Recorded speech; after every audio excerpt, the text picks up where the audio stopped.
Je l'ai regardée et j'ai dit: «Qu'est-il arrivé à ce bébé?» Elle m'a regardée et dit: «Ne commence pas toi aussi.»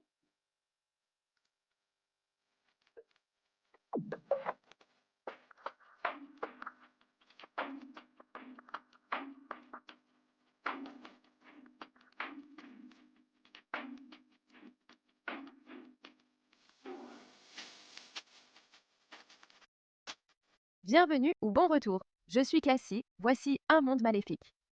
L'histoire que j'ai à vous raconter aujourd'hui concerne une petite fille qui venait tout juste de rentrer chez sa mère après avoir passé quelques mois chez sa grand-mère. Et seulement quelques jours après son retour à la maison, elle allait finir morte. Voici l'histoire de Macy Didi.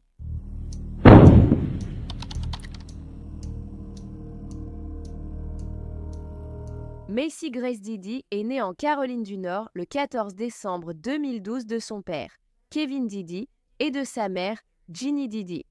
Elle adorait chanter en voiture, faire des bulles et passer la nuit chez sa grand-mère, surtout quand elles faisaient des crêpes ensemble le matin. Macy était une petite fille adorable, très affectueuse et espiègle. Son surnom était Mixie Trixie et elle adorait aussi tout ce qui venait du film La Reine des Neiges. La mère de Macy, Gianni Didi, s'est engagée dans l'armée après le lycée et a servi comme soldate dans la 525e brigade du renseignement militaire à Fort Bragg, Caroline du Nord. Elle y était en poste depuis 2013 et elle participait aussi à des compétitions de culturisme dans la région. Avant de rejoindre l'armée, Janie avait grandi dans la région de Pottsville et avait eu une enfance très instable. Janie était mariée à Kevin Didi, le père de Macy, également militaire et actuellement sergent dans la 108e brigade d'artillerie de défense aérienne.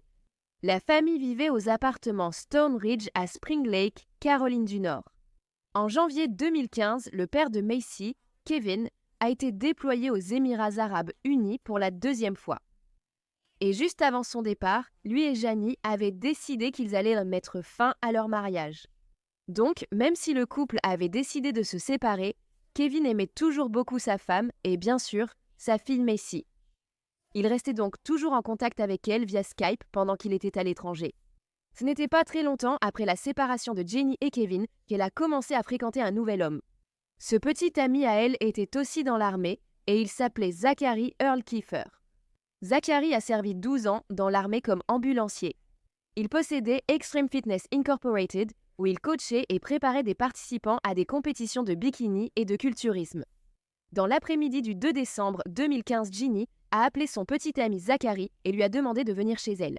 Elle lui a dit que Macy avait du mal à respirer, qu'elle vomissait et qu'elle était à peine consciente. Donc, sachant que Zachary était ambulancier, elle l'avait appelé en premier pour demander de l'aide. À son arrivée, Zachary a tout de suite commencé un massage cardiaque à Macy et a demandé à Janie d'appeler le 911 car elle ne l'avait pas encore fait. Les secours arrivés, ils ont transporté Macy au Cape Fear Valley Medical Center à Fayetteville. La petite fille était couverte de bleu et totalement inconsciente, et les médecins allaient essayer de découvrir qu'elle avait en fait de graves lésions cérébrales. Et son état était si grave qu'ils ont dû la transférer aux hôpitaux University of North Carolina à Chapel Hill. Kevin, le père de Macy, encore à l'étranger, a été anéanti en apprenant la nouvelle. Mais la Croix-Rouge a rendu possible son retour à la maison pour voir sa fille une dernière fois. Avant, il a dû décider de la débrancher de l'assistance respiratoire le 4 décembre. L'histoire de Janie aux ambulanciers et aux médecins était que sa fille avait eu un virus gastrique la veille seulement. Elle l'avait donc emmenée chez son pédiatre. Cependant, le pédiatre l'avait examinée et l'avait renvoyée chez elle sans aucun médicament. Janie a dit que le lendemain matin, sa fille lui semblait un peu étrange et très fatiguée, anormalement fatiguée. Janie se disait aussi qu'elle était peut-être paranoïaque, d'où sa demande à Zachary de venir. Elle a dit que lorsque Zachary est arrivé à son appartement, ils ont vérifié Macy et elle semblait aller bien. Mais 20 à 25 minutes plus tard, ils ont entendu un bruit de sa bouche ressemblant à un étouffement. Janie a également remarqué qu'il y avait du vomi sur l'oreiller de Macy, et lorsqu'elle s'est approchée de sa fille, elle s'est rendue compte qu'elle ne respirait plus. La mère a déclaré avoir tenté plusieurs fois de dégager les voies respiratoires de sa fille, en vain. Et son excuse pour toutes les ecchymoses cascades sur le corps de Macy était que ce sont en fait les ambulanciers et les pompiers qui les lui avaient en fait en essayant de lui sauver la vie. Mais la vérité, c'est que Macy avait subi de graves lésions cérébrales qui seraient plus tard attribuées à un ou plusieurs coups portés à sa tête. Elle avait aussi des ecchymoses et des égratignures sur tout le corps qui semblaient avoir été infligées intentionnellement. L'autopsie a aussi montré que la fillette avait plusieurs blessures internes, dont une lacération du foie. Il semblait qu'elle avait été frappée au moins 30 fois, dont 8 à 10 fois à la tête. De plus, des mèches de ses cheveux, arrachées de son cuir chevelu, ont été retrouvées dans le siphon de la baignoire. Il y avait aussi une empreinte de main retrouvée sur le cou de Macy, comme si elle avait également été étranglée à un moment donné. Sa mort a été jugée homicide. On ignore pourquoi, mais il a fallu plus de 3 mois pour obtenir les résultats de l'autopsie. Cela signifie donc que personne n'avait été arrêté entre-temps en lien avec la mort de Macy. Le 23 mars 2016 est arrivé. Ce jour-là, les résultats de l'autopsie étaient tout revenus et la police avait désormais la confirmation que la mort de la petite fille était bien un homicide. Des mandats d'arrêt ont été émis contre Gianni Didi, 23 ans, et son compagnon de 32 ans, Zachary Kiefer. Tous deux ont été inculpés de meurtre au premier degré et de maltraitance d'enfants par négligence. Ils ont tous les deux été détenus sans possibilité de libération, sous caution au centre de détention du comté de Cumberland. Et, comme c'est souvent le cas, le couple a commencé à se retourner l'un contre l'autre, et rapidement. Selon la version des faits de Zachary, Gianni l'avait appelé dans son appartement le 2 décembre après avoir remarqué qu'il y avait quelque chose qui n'allait pas avec Macy. Il a dit que c'est environ 30 minutes après son arrivée qu'il a remarqué que Macy vomissait. Elle avait la mâchoire serrée et ses membres bougeaient de façon involontaire, ce qui indiquait un manque d'oxygène au cerveau. Zachary a demandé à Gianni d'appeler le 911 pendant qu'il aidait Macy. Mais Gianni, de son côté, avait maintenant changé sa version et disait que Zachary avait en fait gardé Macy ce matin-là parce qu'elle avait un rendez-vous au centre de bien-être de Fort Bragg. Et ce n'est qu'après être rentrée chez elle, environ 1 heure plus tard, qu'elle a remarqué que sa fille était en détresse, affirmait-elle. Mais c'était la première fois que Gianni mentionnait que Zachary était resté seul à la maison avec sa fille. Gianni se faisait passer pour la victime, mais ses proches disaient qu'ils ne l'avaient même pas vue pleurer lorsque sa fille était à l'hôpital en train de se battre pour sa vie ou lorsqu'elle est morte. En revanche, ils ont vu Jenny sourire fréquemment, bien plus que ce qui serait approprié dans ce genre de situation. Peu de temps après la mort de Macy et avant son arrestation, Zachary avait créé un compte GoFundMe. Il disait que Gianni, mère célibataire, peinait à payer les funérailles de sa fille. La page disait aussi que Macy était décédée après avoir vomi dans son sommeil, puis s'être étouffée, ce qui avait provoqué un gonflement de son cerveau et l'arrêt de son corps. Après avoir vu la page GoFundMe, la cousine de Gianni l'a contactée et lui a dit qu'elle ou Kevin avaient une police d'assurance qui aiderait à payer les frais des funérailles de Macy. L'assurance vie Family Service Members Group Life Insurance offre une couverture d'assurance vie aux personnes à charge et aux conjoints des membres du service, et les enfants sont couverts jusqu'à 10 000 $. Kevin avait également déjà dit à sa future ex-femme qu'il prendrait en charge tous les frais des funérailles de sa fille, mais elle a quand même nié que de l'argent était disponible. La page GoFundMe a ensuite été supprimée. L'un des proches de Jenny était en fait venu de Géorgie pour les funérailles de Macy et logé chez Jenny la veille au soir. Elle a dit que pendant sa présence, Gianni agissait de façon assez étrange. Elles étaient allées dans des magasins pour acheter des affaires pour les funérailles de Macy et l'église. Dans les 2 lieux, Gianni avait convié des inconnus aux funérailles de sa fille. Et plus tard dans la journée, lorsque Gianni composait un CD rempli de photos pour la cérémonie de Macy, pas une seule larme n'a été versée. Elle a aussi essayé d'y mettre uniquement des photos d'elle et de Macy, et aucune de Macy avec son père ou d'autres membres de la famille Cauchon qui l'aiment, jusqu'à ce que la parente chez elle dise quelque chose. Maintenant, en regardant les réseaux sociaux de Gianni, on peut voir qu'elle était très irritable avec sa fille Macy. Une publication montre Macy en pleurs avec une légende dessous. Quand votre enfant couvre la maison de dentifrice pendant votre douche, puis vous répond insolemment et refuse. « Désolée ma chérie, maman n'a pas le temps pour ça et c'est sûr, je ne vais certainement pas le ménager. » Et puis les commentaires en dessous sont encore pires. Gianni dit qu'elle va savoir ce que ça fait d'avoir les fesses en feu. D'ici la fin de la journée, je vais sortir la cuillère en bois. Quelqu'un a ajouté que si davantage de parents étaient fermes, les enfants seraient moins irrespectueux. Gianni a approuvé et dit « La mienne est allée chez Nana 2 semaines et a perdu toutes ses bonnes manières. » Macy était en fait rentrée à la maison avec sa mère, Ginny, 9 jours seulement avant d'être transportée d'urgence à l'hôpital. Avant cela, elle était restée chez sa grand-mère pendant environ 2 mois. Une autre chose très suspecte, c'est que seulement quelques semaines après la mort de Macy, Jenny essayait de vendre ses affaires sur Facebook Marketplace. Elle essayait de vendre sa literie gelée, ses jouets, ses décorations de chambre et bien plus encore. Pourquoi voudriez-vous vous débarrasser des affaires de votre enfant? Que votre enfant qui vient de mourir, ça me dépasse.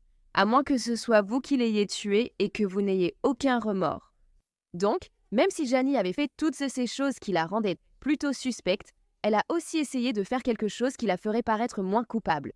Le 4 janvier, un mois après la mort de Macy, Jenny a contacté un photographe nommé Sonny Joe. Il est spécialisé dans la retouche photo pour faire apparaître les proches disparus comme des figures fantomatiques.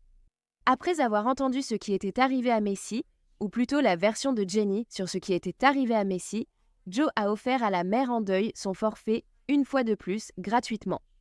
Bien que Jenny ait proposé de payer les $500 habituels, il a refusé de les accepter. Après tout, c'était une mère au cœur brisé. Du moins, c'est ce qu'il semblait. Sur une photo, on voit même Jenny lire à Macy son livre préféré, L'Arbre généreux. Et sur une autre, Macy pose sa petite main sur l'épaule de sa mère qui l'a trahie. Jenny avait donc dit à ce photographe que sa fille était morte, étouffée par une banane. Elle a dit que Macy était malade quand elle lui a donné cette banane, alors elle l'a vomi.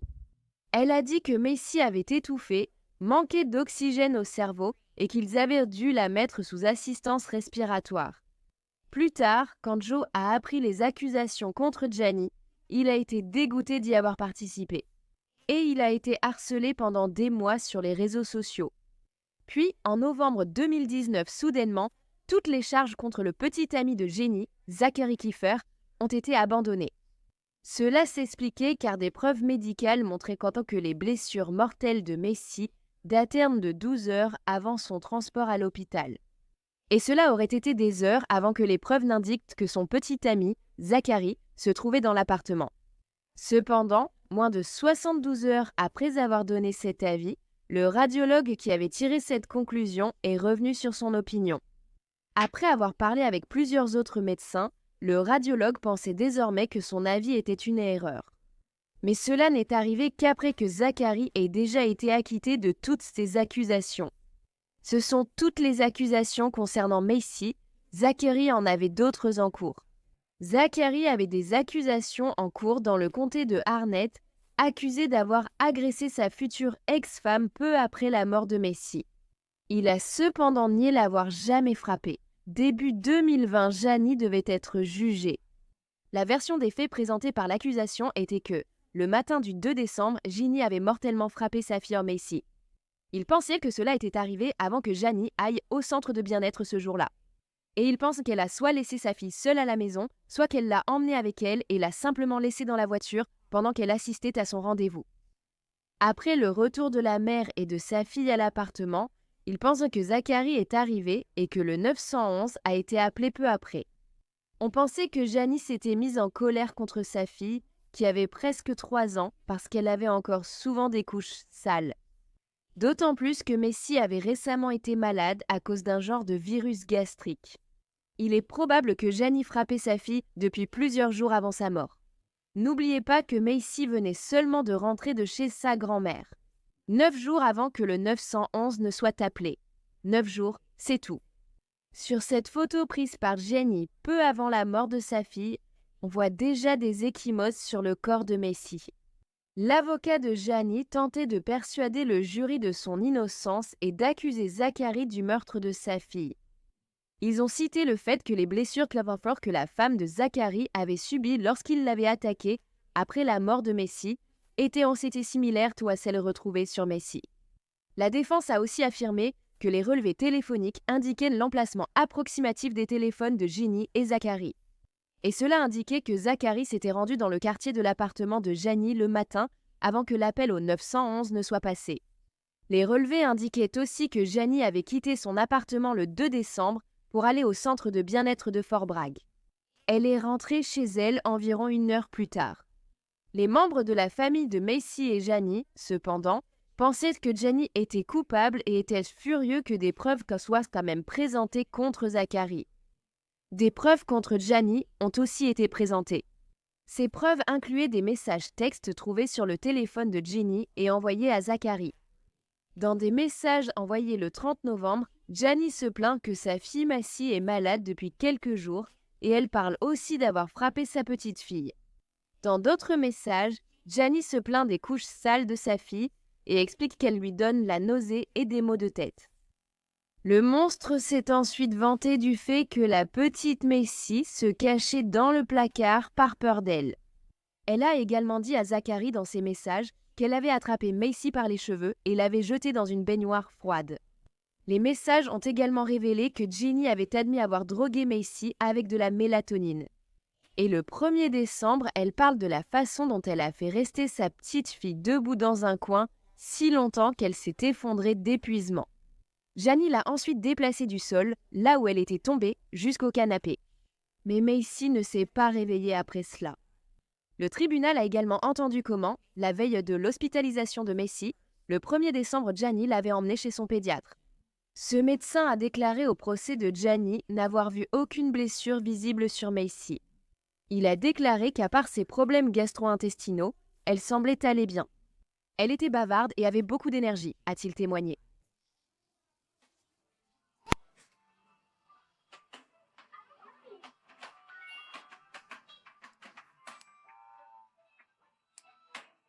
Que fais-tu?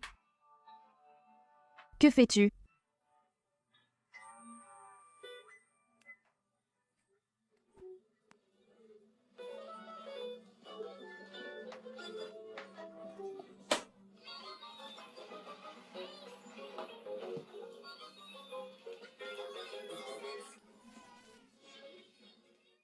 Le jury a également entendu que lors de la s'appel au 911 et de l'entretien ultérieur avec les détectives, Gianni est restée très calme tout le temps. 2 infirmières ont aussi témoigné que Gianni n'avait montré aucune émotion lors du transfert de sa fille à l'hôpital. Une infirmière a dit, faute de meilleurs mots, elle était heureuse. Et la tante de Gianni dirait la même chose. À la fin du procès, 10 jurés étaient convaincus que Gianni était coupable d'avoir assassiné sa fille Macy. Cependant, 2 autres jurés pensaient qu'il n'y avait pas assez de preuves pour la condamner. Ces 2 jurés se demandaient si Gianni était assez forte pour blesser Macy ainsi. Ils n'étaient pas non plus certains du moment où Macy avait été mortellement blessée, car les médecins n'étaient eux-mêmes pas sûrs de cette chronologie. Le procès de Gianni s'est donc terminé par un jury sans verdict. Elle a été renvoyée en prison. Jusqu'en novembre 2020, Gianni a obtenu une sorte d'accord de plaidoyer d'un juge et elle serait libérée de la prison du comté de Cumberland avec une caution non garantie de 50 000 $. Donc en ce moment, l'affaire de Macy est bloquée à la cour d'appel. Je suppose que tu es en colère, que ça te semble un coup de poing dans le ventre. C'est le cas. Et nous sommes révoltés. Dire que nous sommes dévastés n'est même pas assez fort. Michelle Smith est la grande-tante de Macy. Tina Goodwin est la grand-mère de l'enfant. Et nous nous battrons jusqu'à notre dernier souffle pour que ce bébé obtienne la justice qu'elle mérite. Jenny Didi était soldata forte. Bragg. Elle était aussi une culturiste de compétition.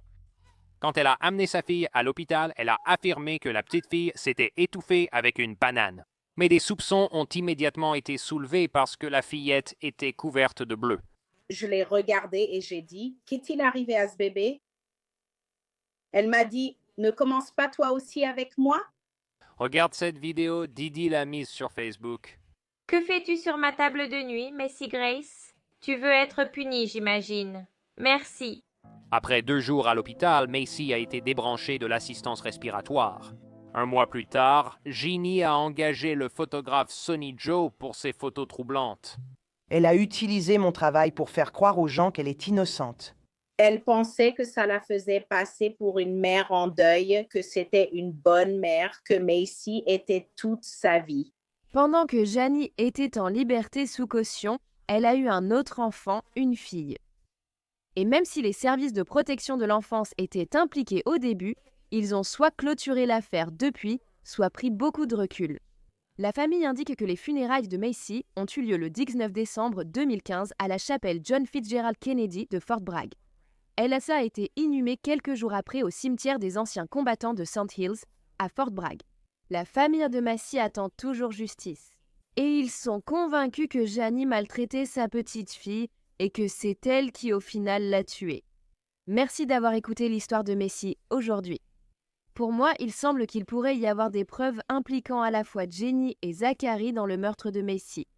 Si ce médecin n'avait pas fait d'erreur sur la chronologie des blessures de Macy, Zachary serait resté en prison et aurait ensuite été jugé.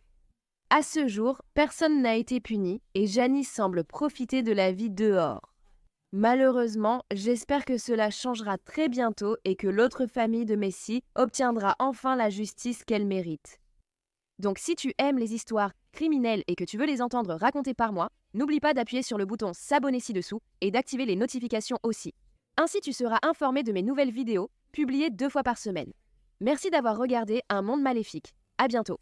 Prenez soin de vous, les amis. Salut.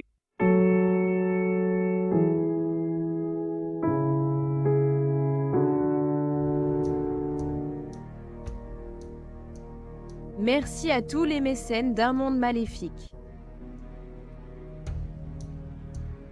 Plus de contenu d'Un Monde Maléfique est désormais sur Patreon.